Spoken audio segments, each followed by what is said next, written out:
Hello YouTube. Today I wanted to share with you a bit of a story of how I ended up having as many Casio watches as you can see here.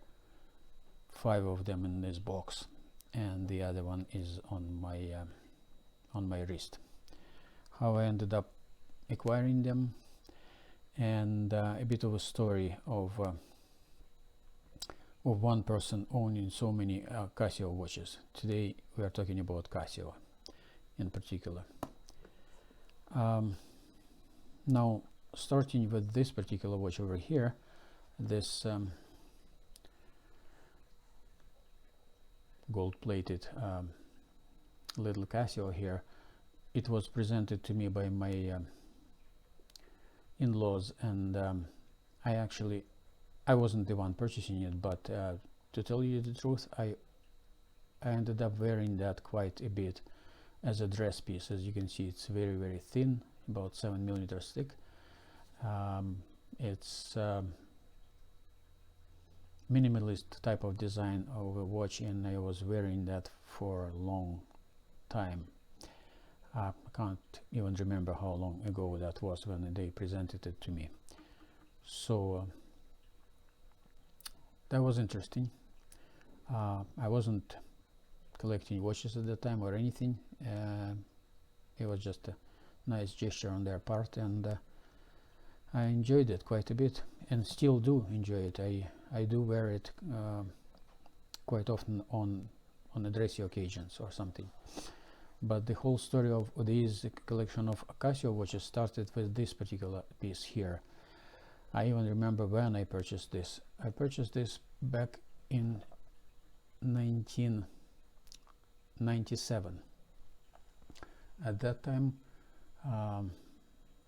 we didn't have smartphones or anything, and this timepiece allows storing of 50 phone numbers in it. It's, as you can see, it's a Casio data bank, and at that time it was quite an advanced piece of equipment. Holy smokes, I can't even begin to tell you how much I enjoyed this watch. Having 50 phone numbers with persons' names attached to it and whatnot, all on this timepiece. It was very useful. I was wearing this watch for, well, at least 5 years before I purchased my next one over here, and I enjoyed that. I was proud owner of this advanced piece of equipment. Now, the reason why I purchased the next one here, this was a year of 2002, if I'm not mistaken. At that time, the solar technology just came on the market of watches, and this was the first solar watch I ever encountered, and I wouldn't say that it was the first one issued. On the other hand, it could have been first one issued by Casio. This little ring around the dial and around the chapter ring is actually a solar panel there, not the entire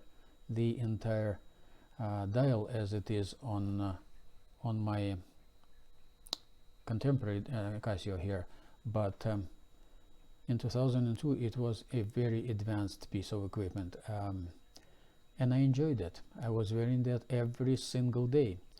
Plus it has it is analogy, as you can see here. It has analog display and a digital display here, and I enjoyed having that quite a bit. Nice piece of equipment. Later on I purchased, when was that? It was probably 2013 when I purchased this one. Another Casio, and this one is a Wave Scepter. Absolutely invaluable timepiece in my collection, because it is always accurate. I mean, it's always precise, because it has an ability of connecting with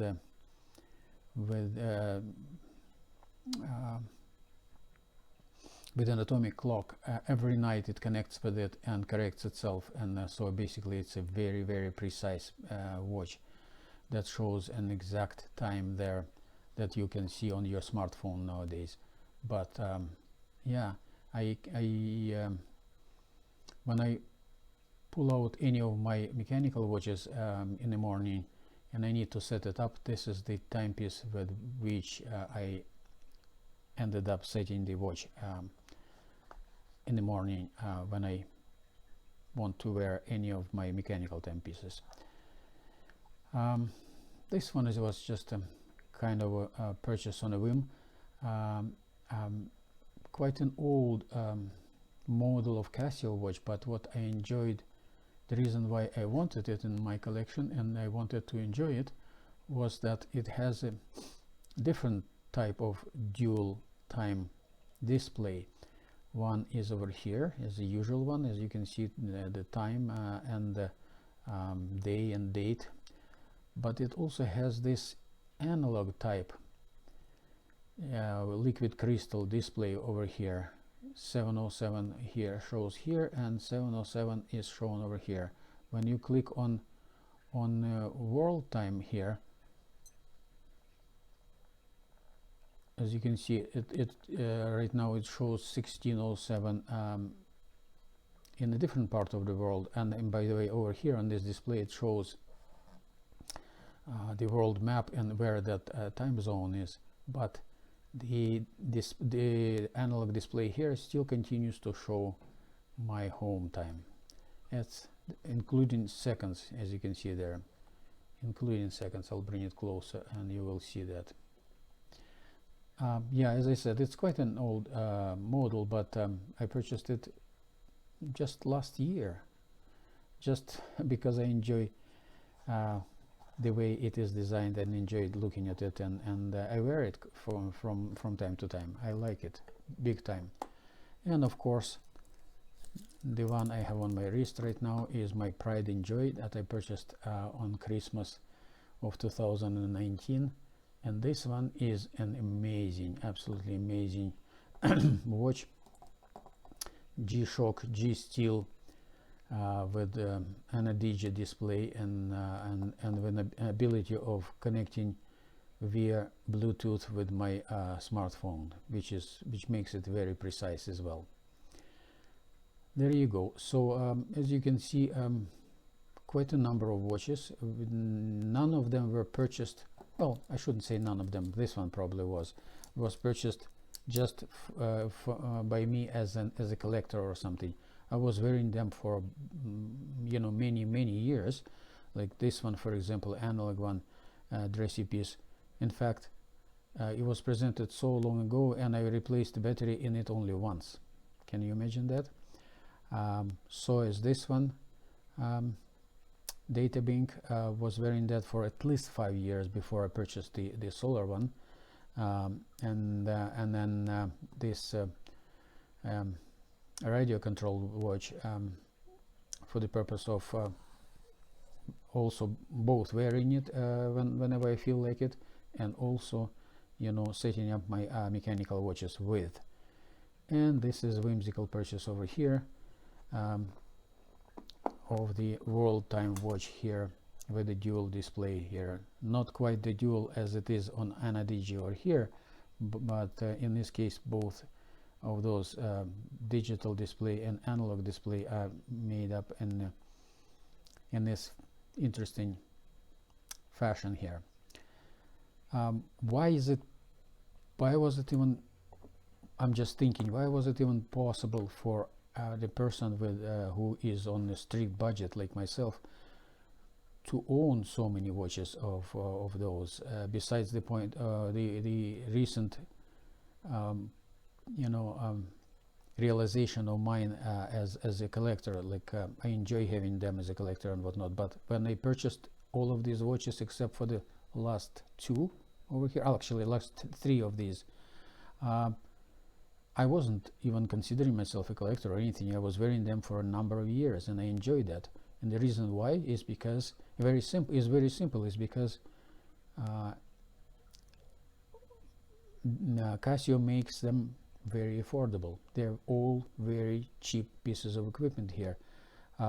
Each and every one of them cost like less than $50, except for this one, of course. This G-Steel G-Shock cost me quite a nice penny there. I purchased that from a fellow in United Arab Emirates through eBay, and can't remember right now how much I paid, but it was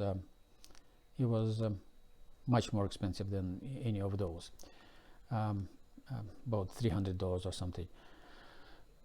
Other than that, look at this. But even this one, like each of them, as I said, is very, very affordable, and that's the reason why people are able to purchase them. Okay, so I wanted to share this story with you, and if you enjoyed it, please click on the subscribe button, click the like button there as well, or just come and see my channel from time to time, and I would really appreciate it if you could leave a message for me in the comment section below. Thank you. Bye.